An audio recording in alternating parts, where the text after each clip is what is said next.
Why are you in crypto? To make a lot of money? Yeah, but also this. You are in crypto holding with me so we can see these play out. All right? I have 4 key narratives for us. Number 1, MemeCoin SuperCycle. Self-explanatory. MemeCoin SuperCycle. Memes. They are digital book clubs that exist on the internet. Just a picture, just a group of people, a growing network effect. People who want to believe in something.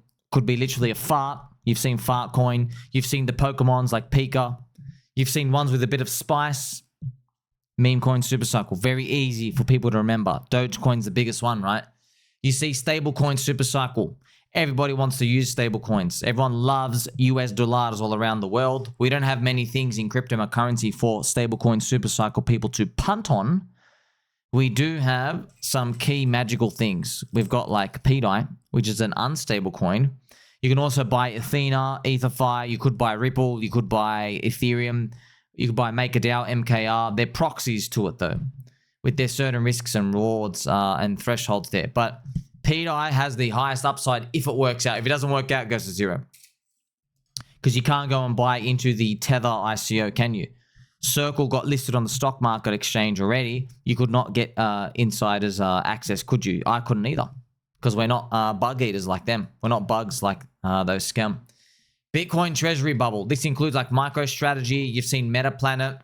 There is just, you know, FOMO for Bitcoin and the Michael Saylor MicroStrategy technique of borrowing more Ponzi money to buy more Ponzi Bitcoin and pump it up to the heavens until the inevitable unwind happens.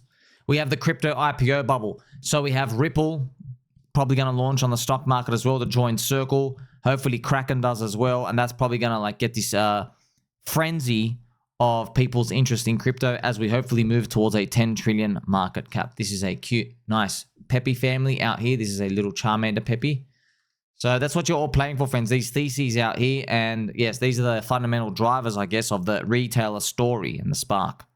Speaking of fundamental drivers, remember this. Bitcoin is explained by global liquidity.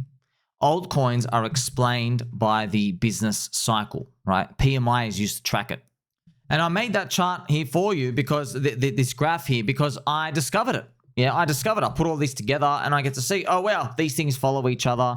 I put all the charts together. I come to this understanding over time, and it really helps you move forward and navigate uncertainty.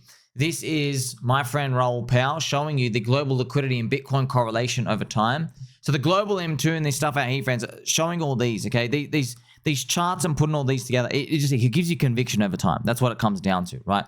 This is the PMI cycle chart. Remember, we now hit actually 31 months of it down below. And yeah, that's what pretty much we've come to the conclusion. Yeah, Bitcoin is special statistically. And then altcoins are also special statistically, even though you don't feel like they're special. You feel like they're special as in special education requirements. But no, when the business cycle goes up, people have an insatiable hunger to go take on more risk over time. You can even see Bitcoin with the global M2 as it thrusts up and thrusts down. You could also do a chart of the PMI and ETH BTC as well. Okay, so altcoin dominance goes up and down together. So we're just waiting for that uptick. And how long is it going to be? It's been a long time overdue. But there are some things brewing out here, which gives us confidence that it's going to play out. For example, look, just think of this, friends. We have PumpFun, we have Circle as well. Like PumpFun have raised 1 billion, and Circle, right? They also raised 1 billion. Now they're actually listed on the stock market. So we're starting to see a lot of these billion-dollar raises starting to come out. Yeah, they are exotic top single stuff out here, but they're not public raises. So I think if we saw a public ICO raise $1 billion, we're like, oh yeah, be careful, right? PulseChain looking good here. This is Richard Hart out here with the classic comical Louis Vuitton outfit, and you have Greg the Duck. It's so funny. Look how cute this duck is out here. So ultimately, friends, PulseChain still undervalued. Remember, everything's following the business cycle. If you want less risk, you can go and you can participate into Ethereum as well, but you get less upside in Ethereum, right? Ethereum's got the strongest fundamentals in crypto, but yeah, the fundamentals will eventually catch up alongside the price, but how long is it going to be? We'll see. I think this is also funny, friends. So Elon Musk's net worth hit $420 billion US American dollars. He might become the world's first trillionaire. Tesla just has to do like another 3x from here. So he's pretty much, been receiving the keys to the UFO kingdom. I've spoken about this before you. I think about stuff like this, in the context of Donald Trump and Elon Musk and all this stuff happening out and how it's all going to play out. A lot of this, man, is it orchestrated? Is it orchestrated? A lot of these, you're telling me all of these are random. Is it humans throwing stuff out? There's a lot of the things we do outside of our own control. Makes you wonder. PumpFun revenue, friends. This is a chart of PumpFun revenue, and notice how it's down 90%. So I've interjected and said, time to launch a token and dump on Crypto Banter audience. So shout out to everybody in Crypto Banter out here. The Crypto Banter comment section is savage. Oh my gosh. It's like, man, you've awakened everybody, man. They're just like, everyone's just so aware of just the game and everyone's just had enough of it. But it's business cycle stuff, right? Everybody feels good and happy when token stuff goes up, but you need that PMI to be reflecting it, right? You need these things to kick up. We need that positive flywheel effect. But yeah, generally what happens after you have a business, like especially in crypto, when you're nearing the end of it, they go and launch the token. It's pretty much game over. And no one wants to be like OpenSea. So OpenSea was the NFT marketplace in 2021. They waited too long to basically, I think, release themselves on the stock market and do their raising. They delayed it and they've lost like 95% value. So let me just see if I check out OpenSea valuation 2025. What's it worth today? Ouch. OpenSea was worth 13 billion at the height of the NFT bubble. Today, it's only worth 1.4 billion. Whoa, man. So, yeah. That's pretty much a year and a half ago. What it's worth now? Maybe 2 billion. Damn, man. So because they waited too long, they could have gotten 13 billion valuation. Now it's 1.4. So these big players, they think about stuff like that. No one wants to be the next OpenSea where they just basically miss their opportunity to sell the top.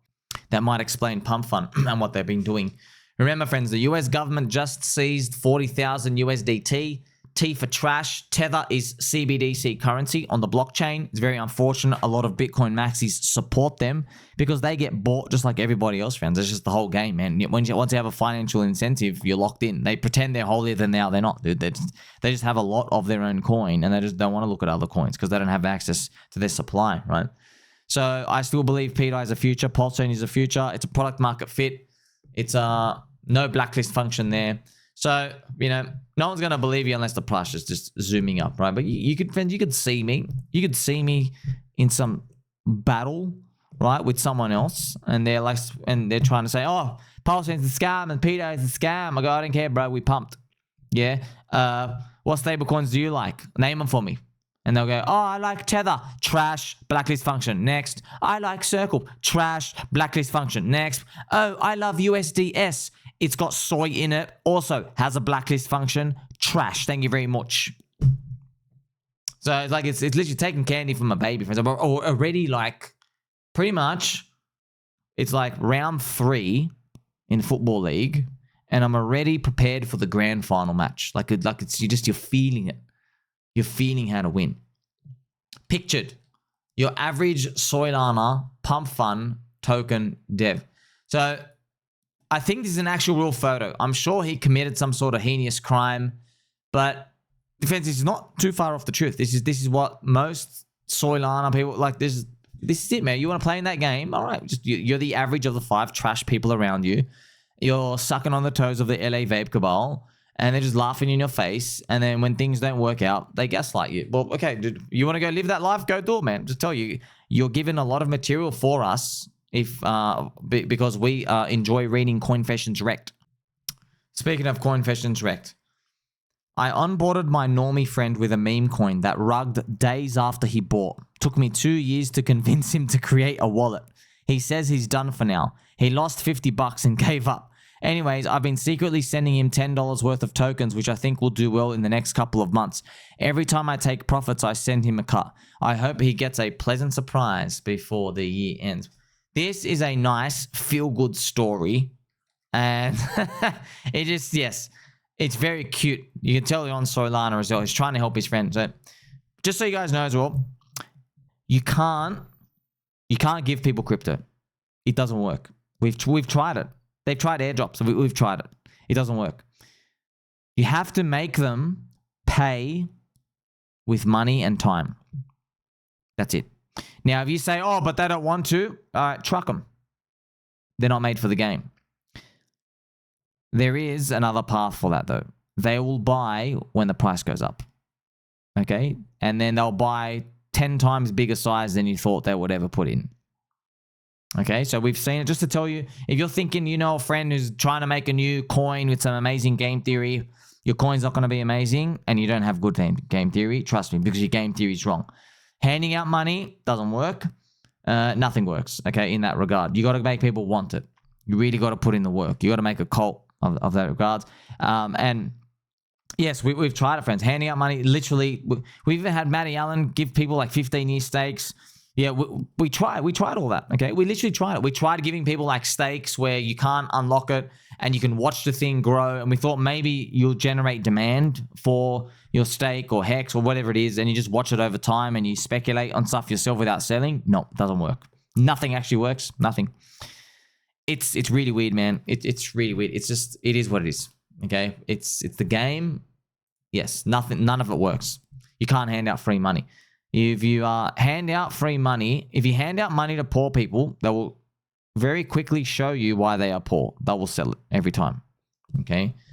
So, if you like I said, if you really want to generate demand, get rich without them. That's it. It's FOMO. Okay. It's friends. The first word in FOMO is fear. We all have that button. Fear of missing out. There's fear you're going to lose everything, and then fear of missing out. Two extremes. Fear of missing out is the green candle fear. Yeah. So once that is in their hearts, nothing stops that train. But you got to give them the fear first. How do you give them the fear? Market's got to go up. There has to be supply gets cleared and demand starts pushing up. Okay. So you learn something, right, about that. There's no amount of game theory because it's interesting, right? Think about. Also, please, friends, don't fall for this propaganda. Scientists have discovered that cockroach milk is 3 times more nutritious than cow milk. So do not fall for this blue pill cuck propaganda. I will not eat the bugs. So obviously they're trying all this deep state programming stuff out here. Like it's very obvious they're doing it. Yeah, and just so you know why they're doing it, because we have too much debt. They're printing so much currency. They're debasing at 8% per year. And because they're always, thinking about the next 10 years, 15 years as governments, they know you're not going to be able to afford the nice rump steak. So they're trying to PsyOps the population into eating bugs for an alternative source of protein because it's much cheaper for the populace. Trust me, all those people making the politicians' rules, they're not going to be eating bugs. They're going to be eating nice rump steak, okay? But that's what they're trying to do, make all these little bug farms. So basically, they can find a way to help you not starve, but still debase your currency, okay? Because if you don't have a good source of protein, if you don't have any normal meat access, then the people start to revolt and they wake up and they go, oh, you've been printing money, right? But if they can get you, they're trying to PsyOps everybody. So now you get to see why there's been an agenda with World Economic Forum and all these over time. But I'm not going to fall for it. You're not going to fall for it.